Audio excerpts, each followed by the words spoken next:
Gather close, brave soul, for tonight's tale requires courage to hear as much as it did to live. I can see in your eyes that you've known conflict, perhaps not the grand battles of legend, but the smaller struggles that test a person's mettle. Good. You'll understand what I'm about to share.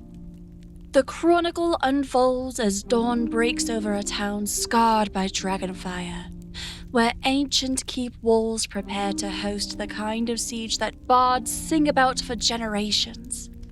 'Tis a tale of impossible odds faced with simple courage, of heroes both born and made, and the discovery that sometimes the most important battles are fought not for conquest, but for the right to remain free.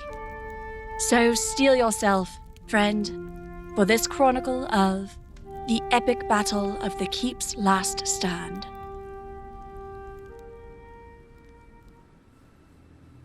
Dawn broke over Greenest like a reluctant witness to devastation, its pale light revealing the true scope of the night's horrors. Smoke still rose from a dozen burning buildings, while the cobblestone streets were stained with evidence of the fierce fighting that had raged until the small hours. The town that had welcomed the morning as a peaceful farming community would face the day as a battlefield, scarred by dragonfire and cultist steel. But in the ancient keep that crowned the hill overlooking the town, a different kind of battle was about to begin. One that would become the stuff of legend, whispered in taverns and recorded in the annals of heroic deeds for generations to come.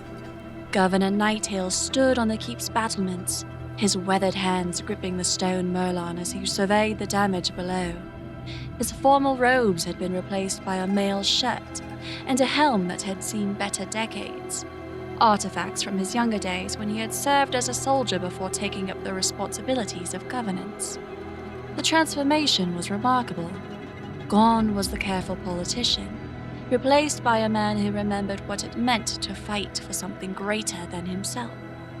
Beside him, Captain Soranna checked her weapons with the methodical precision of a career soldier, preparing for what might be her final battle.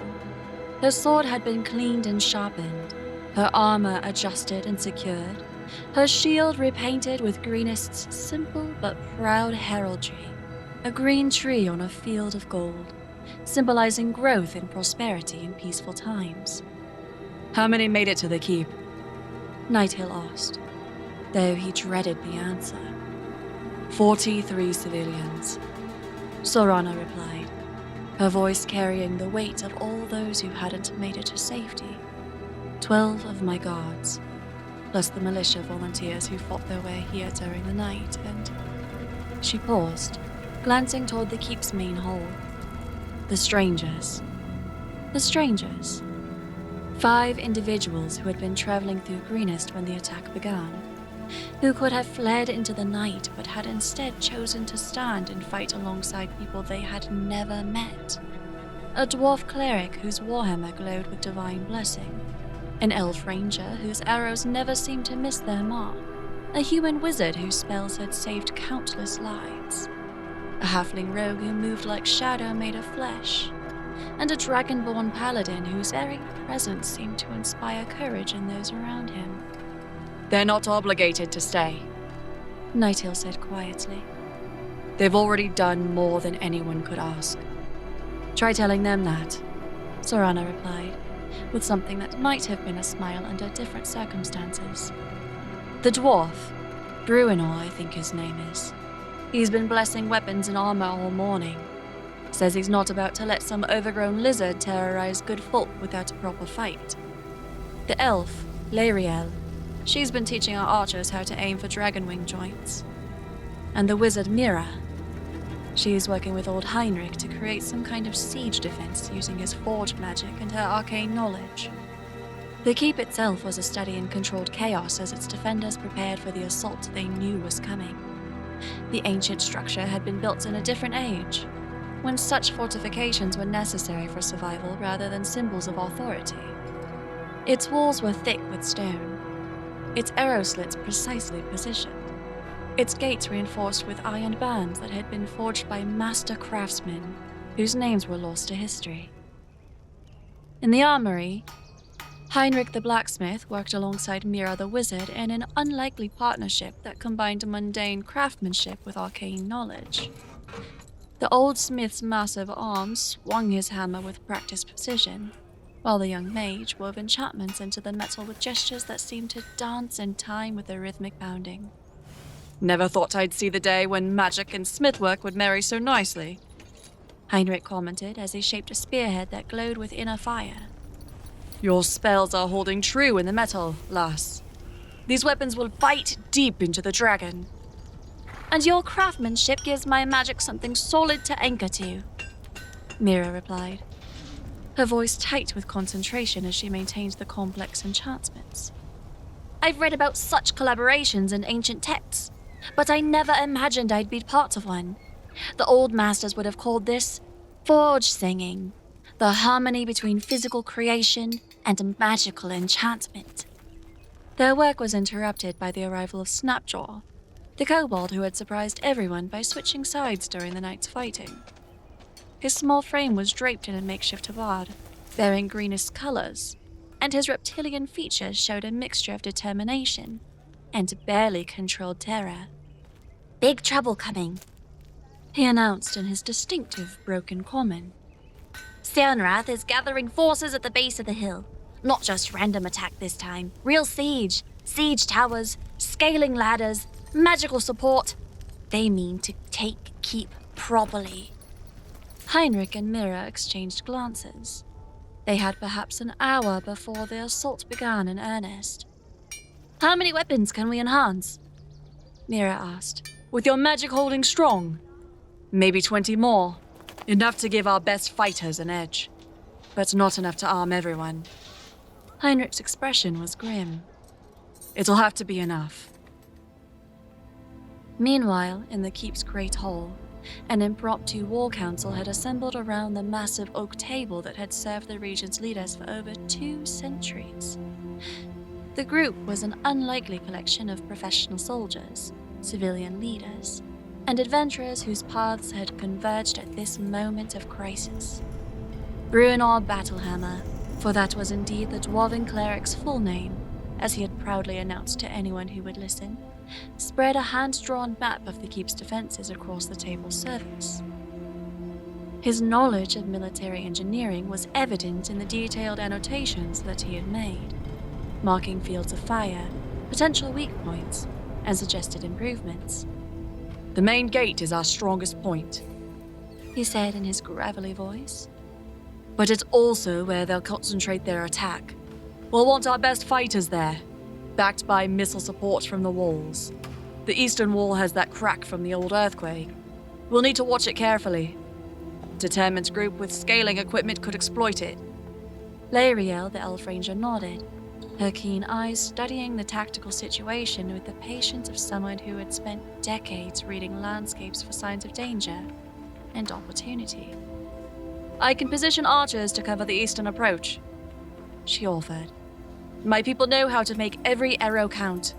And with the enhanced weapons Master Heinrich is creating, we can do significant damage to any assault force. The Dragonborn paladin, who had introduced himself simply as Donar, spoke with the measured cadence of someone accustomed to command.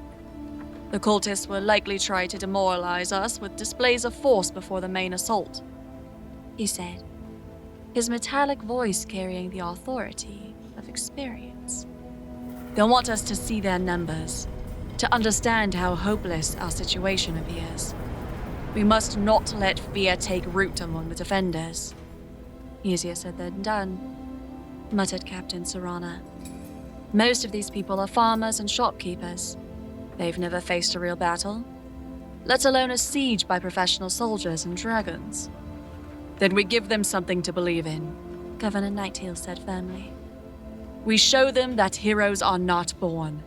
They are made in moments like this, when ordinary people choose to stand for something greater than themselves. Pig, the halfling rogue who had been unusually quiet during the discussion, suddenly spoke up. What if we don't just defend? What if we make them pay for every step they take up that hill? All eyes turned to the small figure, whose unremarkable appearance concealed a mind that thought in terms of angles and opportunities that escaped more conventional military thinking. Traps, Pick explained, warming to his subject. The path up the keep is narrow and steep. We can make it a killing ground. Concealed pits, tripwires, connected to alarms or weapons. Maybe even some of those enhanced weapons rigged as explosive surprises. Make them fight for every yard of ground. The lad has a point, Bruenor agreed, his beard bristling with approval. Dwarves have been using similar tactics to defend mountain passes for centuries. Turn the terrain into an ally. And I can help with the magical aspects, Mira added. Illusions to hide the traps, enchantments to make them more effective, maybe even some area denial spells that will channel the attackers where we want them to go. The planning session that followed was intense in detail, with each defender contributing their expertise to create a layered defense that would maximize their limited resources. They had perhaps 50 efficient fighters, guards, militia, and civilians who knew how to handle weapons, against a force that easily numbered in the hundreds. But as the morning wore on and preparations took shape, something remarkable began to happen. The defenders, who had started the day demoralized and fearful, began to show signs of hope and determination, working together on the defenses, seeing their leaders and the heroic strangers treating them as valuable allies rather than hopeless burdens. They began to believe that victory might be possible. Young Kuth, the miller's son who had rung the bell during the night's terror, had appointed himself as Heinrich's apprentice in the armory. His small hands proved surprisingly skilled at the delicate work of holding enchanted metal while the smith shaped it, and his quick mind grasped the basic principles of what they were trying to accomplish. "Master Heinrich," the boy said during a brief pause in their work, "why are the strangers helping us? They don't owe Greenest anything." The old blacksmith paused in his hammering, considering the question with the seriousness it deserved. "Because that's what heroes do, lad," he said finally. "They don't help because they owe you something, or because they expect a reward. They help because it's right, and because they have the power to make a difference." "Do you think we'll win?" Heinrich looked at the boy's earnest face, seeing in it all the hopes and fears of a community under siege. "I think," he said carefully, "that we'll fight with everything we have, and that sometimes that's enough. Sometimes the gods smile on those who stand for what's right, even when the odds seem impossible." Outside, the sound of war horns began to echo from the base of the hill, deep and resonant notes that spoke of disciplined forces moving into position. Through the keep's windows, the defenders could see the cult of the dragon's army forming up in their assault. Ranks of kobolds, with crude but effective weapons, human cultists in their distinctive purple robes, and mercenaries whose scarred faces and professional equipment marked them as veterans of many battles. But it was the figure at their head that drew the most attention and inspired the greatest dread. Langdedrosa Cyanwrath stood 7 feet tall, his blue-scaled hide gleaming in the morning sun, his massive greatsword held with casual ease in hands that could crush stone. The half-dragon champion had come to finish what the night's assault had begun. "People of the Greens," his voice boomed across the distance, carrying easily to the keep's defenders. "You have fought bravely through the night, and your courage has been noted. But the time for your resistance is over. Surrender now, and I promise you a quick death. Continue to defy us, and your suffering will be legendary." Governor Nighthill stepped forward toward the battlements, his voice carrying the authority of 20 years of leadership. "Langdedrosa Cyanwrath," he called back. "You have terrorized innocent people, burned homes, and murdered those who could not defend themselves. By what right do you demand our surrender? By the right of strength, the half-dragon replied, raising his weapon toward the keep. By the will of the Dragon Queen, who shall soon return to claim dominion over this world. You cling to the old ways, the weak ways, the ways that are dying. Join us willingly, or be swept aside by forces beyond your understanding. Then you'll have to sweep us aside, Nighthill replied firmly. Because the people of Greenest do not bow to bullies and murderers, no matter how loudly they roar. The exchange had been heard by every defender on the walls, and its effect was electric. These were not the words of a politician seeking compromise, but of a leader who had chosen his side and would stand by it regardless of consequences. A cheer rose from the battlements, not loud, but heartfelt, the sound of people who had found something worth fighting for. Cyanwrath's laughter echoed across the valley, but there was something in it that suggested the half-dragon was not entirely displeased by the response. So be it, he called. Let it be said that the people of Greenest died as they lived, stubbornly and uselessly. The assault began with a rain of arrows and crossbow bolts that darkened the sky like a cloud of locusts. The keep's defenders ducked behind their stone parapets, listening to the distinctive whistle and thunk of missiles striking stone and wood. But the ancient fortification had been built to withstand such attacks, and most of the projectiles shattered harmlessly against the walls that had stood for centuries. Then came the siege engines, crude but effective catapults that hurled stones and burning pitch toward the keep's walls. The defenders had expected this and were ready, using wet hides and sand to smother fires before they could take hold. The stones struck with tremendous force, but the keep's thick walls absorbed the impacts with the patient endurance of properly laid masonry. First wave coming up the path, Lavriel called from her position overlooking the approach. Mixed force, kobolds in front, humans behind, all carrying scaling equipment. The trap-filled approach that Peak had designed began to take its toll almost immediately. Concealed pits opened under the feet of charging kobolds, sending them tumbling into spike-lined holes with screams that unnerved their companions. Tripwires connected to crossbows hidden in the rock sent bolts flying into the ranks of the attackers, while illusions created by Mira's magic made solid obstacles appear as empty air and safe passages seemed like deadly traps. But the attacking force was large and determined, and they adapted quickly to the hazards. Cultists with engineering knowledge began probing for traps and disarming the simpler devices, while their mages countered Mira's illusions with dispelling magic of their own. They're getting through our outer defenses, Captain Soranna reported, her voice tight but controlled. Estimate 40 to 50 attackers still moving up the path. Archers, target the leaders, L'Oreal commanded, her own bow singing as she put arrow after arrow into cultist officers. Make them think twice about showing their faces. The enhanced arrows crafted by Heinrich and Mira proved their worth, punching through armor that should have turned mundane missiles and dropping experienced warriors with single shots. But for every attacker who fell, another seemed to take their place.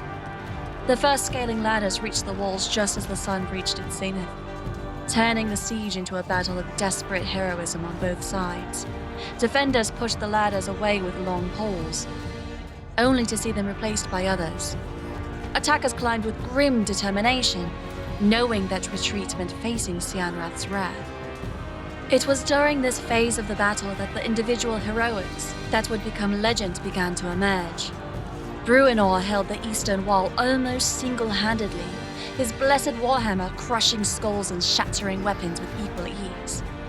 Each blow was accompanied by a prayer to Moradin, and his divine blessing seemed to make his weapon strike with the force of avalanches. Darnar, the Dragonborn, fought at the main gate, his sword and shield moving in perfect harmony as he faced multiple opponents at once. His draconic heritage had served him well. When enemies pressed too close, he would unleash his breath weapon, a cone of crackling lightning that sent attackers tumbling from their perches on the walls. Mira had positioned herself where she could provide magical support to multiple sections of the defense, her spells creating barriers of force that blocked enemy advances, and healing magic that kept wounded defenders in the fight. Her most spectacular contribution came when a group of cultist mages tried to bring down a section of wall with concentrated spell attacks. She countered them with a brilliant display of protective magic that turned their own spells back upon them. But it was perhaps the common defenders who showed the greatest courage, rising to heroism despite their lack of training or experience. Kuth had armed himself with one of Heinrich's enhanced crossbows and proven surprisingly accurate with it, his shots consistently finding their marks among the attacking forces. His youthful enthusiasm inspired the adult defenders around him, and Kuth's corner became known as one of the most stubbornly defended sections of the wall. Heinrich himself had abandoned his forge to take up arms, his massive smith's hammer proving just as effective against human skulls as it had been against iron ingots. The old man fought with the methodical precision of someone accustomed to hard physical labor, each swing carefully measured and devastatingly effective. The turning point came when Cyanwrath himself entered the battle, tired of watching his forces struggle against the determined defense. The half-dragon champion began climbing the main approach with the casual confidence of someone who had never met an obstacle he couldn't overcome. "Big one's coming," Pick reported, his voice carrying a note of professional interest rather than fear. "Right up the middle, bold and brass. Either he's incredibly brave or incredibly stupid." "Both," Governor Nighthill replied grimly, "and that makes him incredibly dangerous." Cyanwrath's assault on the main gate was a masterpiece of individual combat prowess. Arrows seemed to bounce off his scaled hide, while the enhanced weapons that had proven so effective against his followers barely left scratches on his natural armor. He moved with the fluid grace of a born predator, his massive sword carving through defensive barriers as if they were made of parchment. "I call challenge!" The half-dragon roared as he reached the gate's courtyard. "Send me your champion, Governor. Let us settle this as warriors, with honor and steel." The challenge hung in the air like a physical presence, and every defender on the walls knew what it meant. Single combat, hero against villain, with the fate of Greenest hanging in the balance. It was the stuff of legends, the kind of moment that bards would sing about for generations. Governor Nighthill began to step forward, but Donnar, the dragonborn paladin, placed a scaled hand on his shoulder. "This is my fight," the paladin said quietly. Dragonblood to dragonblood, as it was meant to be. The single combat that followed would indeed become the stuff of legend. Two draconic champions facing each other in a contest that embodied the larger struggle between tyranny and freedom, between the cult's vision of dominance and the community's determination to remain free. The battle raged for what seemed like hours, but was probably only minutes. The sound of steel on steel ringing across the valley like a great bell. Cyanwrath fought with the savage fury of a born killer, his attacks designed to overwhelm and destroy. Donnar responded with the disciplined technique of a trained paladin, each move calculated to defend and counter. In the end, it was not superior skill that decided the combat, but superior purpose. Cyanwrath fought for conquest and personal glory. Donnar fought for the innocent people whose lives depended on his success. When the half-dragon's guard finally dropped for a crucial instant, the paladin's blade found its mark, striking deep into his opponent's chest and releasing a burst of holy light that seemed to purify the very air around them. Cyanwrath fell to his knees, his sword clattering from nerveless fingers. But instead of the rage or defiance that might have been expected, his expression showed something unexpected.